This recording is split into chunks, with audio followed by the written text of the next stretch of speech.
Mr. Chairman, Madam Secretary, it is a pleasure to finally have you before our committee. I know we have a short period of time, so I'll just get into the questions real quick. Do you see any role for fiscal restraint in combating inflation? I do. Our budget proposes deficit reduction. Deficits have come down, but especially in light of the inflationary situation, I think there should be further deficit reduction. So fiscal restraint does affect inflation. I appreciate that. You said yes. The deficit last year, what was it? Was it 2.78 trillion? Probably. Yeah, that's what we have from the Budget Committee. And that is the second largest deficit in the history of this nation. So when you have the second largest deficit in the history of our nation, the year following surely is going to be a deficit reduction. I will also point out that the deficit that was brought forward last year was $517 billion more than what the Congressional Budget Office said it would be prior to passage of the $2 trillion American Rescue Plan. Would you agree with that?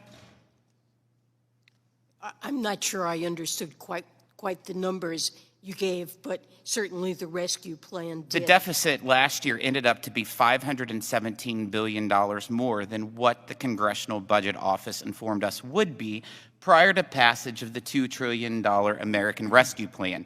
We had numerous economists, especially Democrat economists that worked for President Obama, that said that if you would pass that $2 trillion American Rescue Plan, we would see the highest inflation in a generation. And in fact, we have. We've seen the highest inflation in my lifetime. The last time we've seen inflation this high was when I was born. And so most Americans are definitely facing that. Since Joe Biden took the oath of office, inflation has gone up 11%. And I know people keep saying that 8.3% was year to year last month, but for the people back home that's listening, what they care about is gas prices are double since Joe Biden took office. They care about eggs being up 22%. They care about bacon being up 17%. They care about chicken being up 16%. They care about bread being up 14% year to year. That's what's affecting real Americans. I also want to ask a quick question.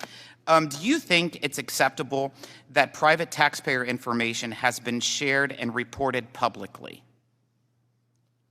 I'm not aware of any private. There is the ProPublica. And that was a year ago today, was the ProPublica leak. We don't know that it was a leak. We don't know how that information got into the public domain. What tangible steps? This is a very serious matter. I got 25 seconds. What tangible steps have you or the IRS or Treasury done to look into if it was a leak within the IRS? We've referred it to all of the independent investigators.